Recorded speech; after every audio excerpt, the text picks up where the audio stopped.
Halo sahabat sekalian, ketemu lagi di channel PLTS Sederhana. Gimana kabar sahabat semua? Semoga tetap dalam keadaan baik dan juga sehat selalu. Nah, kali ini sahabat, saya akan berbagi pengalaman tentang baterai LiPo 4 yang biasanya saya gunakan. Ya, itu ya, yang ada di belakang saya.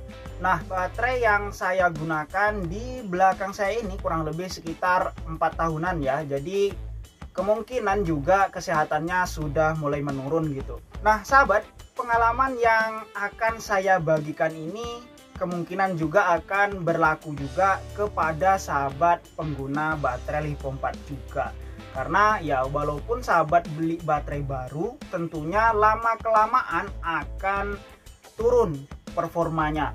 Dan juga sama bagi yang mempunyai baterai LiPo 4 bekas, tentunya akan mengalami hal-hal yang saya alami. Jadi gini, kasusnya semalam itu seharian itu tidak ada panas ya, jadi gerimis-gerimis gitu, mendung ya, pokoknya nggak ada panas, jadi pengecasan benar-benar minim banget. Dan saya gunakan pada malam harinya tidak ada pengurangan beban, tentunya ya seperti lampu dan sebagainya ya, peralatan listrik saya nyala seperti biasanya gitu. Dan yang terjadi karena saya gunakan selama 2 hari ibaratnya tanpa pengecasan gitu ya, karena hanya minim sekali pengecasannya.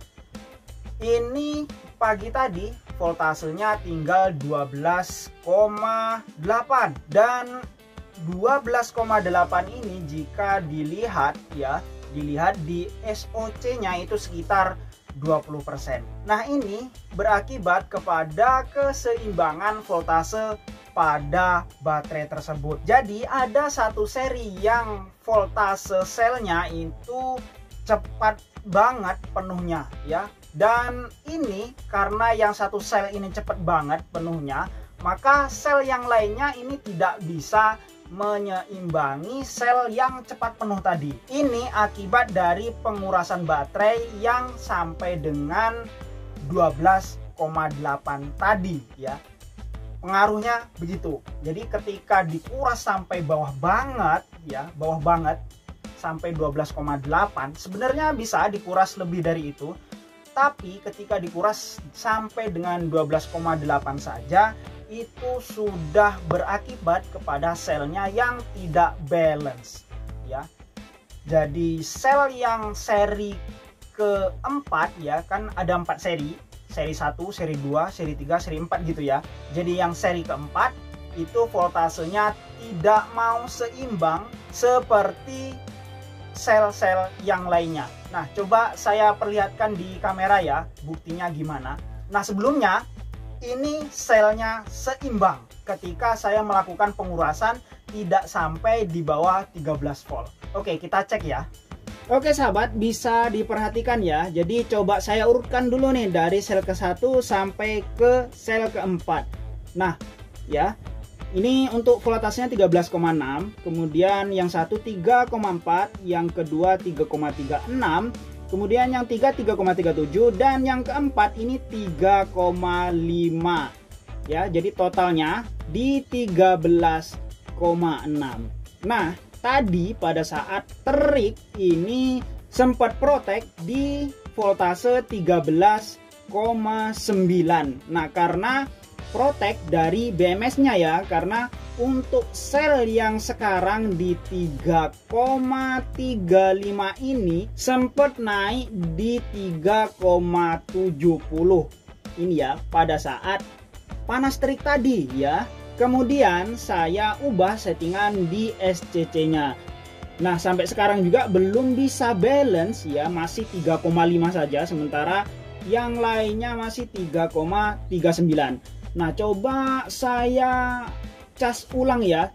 Jadi kita lihat dulu MPPT nya ya. Oke, coba saya turunkan semuanya untuk MCB nya ya, supaya mereset ulang gitu. Mulai dari panel suryanya, kemudian untuk MCB load dan MCB ke baterai. Oke, sudah mati ya. Kemudian saya nyalakan ulang ya. Oke, ini sudah nyala ulang semuanya ya. Nah untuk settingan yang saya ubah itu settingan di ini ya 13,9. Ini konstan chargingnya ataupun voltase pengecasannya itu saya rubah di 13,9. Kenapa saya rubah ke 13,9? Karena sebelumnya saya gunakan di 14,2 ya. Itu terjadi protect dari BMS-nya. Nah, ini efek ya, efek dari pengurasan yang terlalu jauh ke bawah sampai dengan 12,8. Sebelumnya ketika voltase baterai itu tidak saya kuras ya, bawah hanya 13,0, bahkan kadang-kadang saya juga menguras hanya sampai 13,2, itu aman menggunakan voltase pengecasan 14,2. Nah, ketika saya menguras terlalu dalam ya, terlalu jauh, itu tidak bisa balance menggunakan voltase 14,2. Bahkan ini sudah saya turunkan di 13,9, itu masih juga belum bisa balance ya. Itu efek buruknya ketika kita menguras baterai terlalu rendah gitu. Nah, selain itu saya juga mengubah untuk settingan resume charging ya. Resume charging itu ketika sudah penuh kemudian turun voltasenya, maka sampai batas 13,6 ini maka baterai akan mengecas ulang gitu. Nah, sebelumnya sewaktu baterai ini ya, baterai yang saya gunakan itu balance, itu saya menggunakan settingan ini yang 13,6 sekarang ini di 13,8. Nah, saya ingin jelaskan apa bedanya, kenapa ini saya turunkan gitu.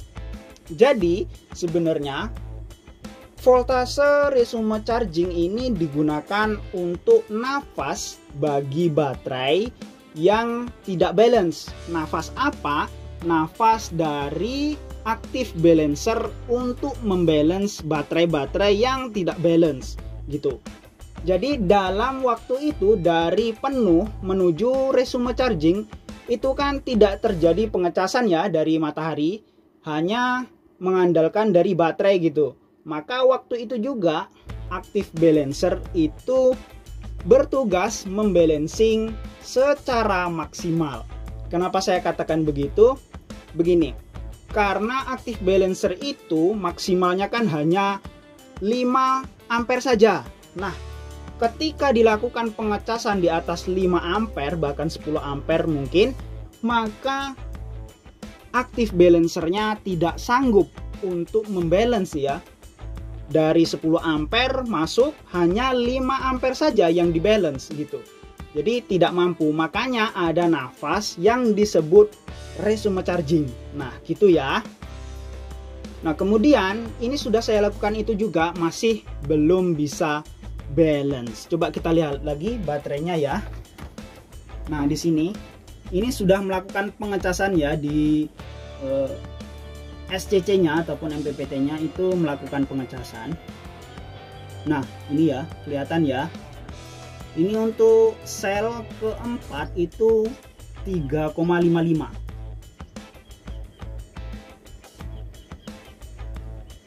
Nih, 3,55. Jauh sekali ya, perbedaannya jauh sekali. Dan perbedaan sel ini akan mengakibatkan baterai tidak tercharging sempurna, tidak dicas secara sempurna. Karena terdeteksi penuh satu sel saja, maka akan melakukan penghentian pengecasan, jadi cut off gitu BMS-nya ya. Bisa dilihat nih 3,55, sementara yang lain hanya sampai dengan 3,43. Nah, ini ketika dibiarkan ya, lama-lama nanti akan sangat jauh selisihnya. Nah, itu ya. Ini masih 3,42. Ya, ini 3,37, nggak ada yang balance. Nah, ini 3,55. Nah, ini sebenarnya sudah lebih baik daripada siang tadi ketika terik ya. Ada peningkatan ya, artinya selisihnya itu tidak terlalu jauh banget daripada sebelumnya. Sebenarnya masih jauh, cuman ketika dibandingkan sewaktu pertama tadi ya, ini sudah lebih baik. seperti dilihat di sini ya, ini 3,43, kemudian 3,37 ya, 3,4, dan ini sudah 3,56 ya, ini sudah lebih baik. Artinya dengan melakukan perubahan settingan seperti yang saya tunjukkan di SCC tadi, itu bisa memperbaiki kendala ketika terjadi baterai yang tidak balance. Tapi ini tidak spontan ya, butuh waktu kemungkinan sehari atau 2 hari. Tapi jika kita mengurasnya di bawah 13 juga ya, setelah ini ya, mungkin malam nanti dikuras lebih dari 13 lagi nih ya, mungkin 12,8 ataupun 12,9, maka siklus seperti ini akan terulang lagi. Jadi pastikan jangan sampai dikuras di bawah 13 volt. Atau mungkin sahabat ada yang punya pengalaman nih, punya saya sudah saya kuras sampai 12,8 tapi masih balance kok gitu ya. Nah, kemungkinan kesehatan baterai itu kan beda-beda ya. Jadi kemungkinan ini sudah usianya sudah lama ataupun sudah sekitar 4 tahunan, makanya untuk keseimbangannya juga perlu dipikirkan gitu. Oke sahabat, jadi begitu ya pengalaman saya tentang baterai lithium 4 yang sudah saya gunakan ini. Jadi kemungkinan juga ini akan berlaku kepada baterai lithium 4 yang sahabat gunakan. Jadi perhatikan ya keseimbangan baterai, kemudian pengurasan pada voltase bawah itu perhatikan juga. Jangan sampai lewat di 12,9 atau kalau bisa di 13,2 atau 13 volt lah ya. Bagusnya di 13 volt, jangan turun-turun deh, nanti takutnya ikut-ikut nggak seimbang seperti punya saya. Nah, kalau sudah seperti ini untuk menyeimbangkannya lagi akan repot. Oke sahabat, saya rasa cukup sekian video kali ini. Semoga bermanfaat bagi sahabat semua. Dan jika ada yang perlu ditanyakan, silahkan tulis di kolom komentar ya. Dan sampai jumpa lagi pada video berikutnya. Bye!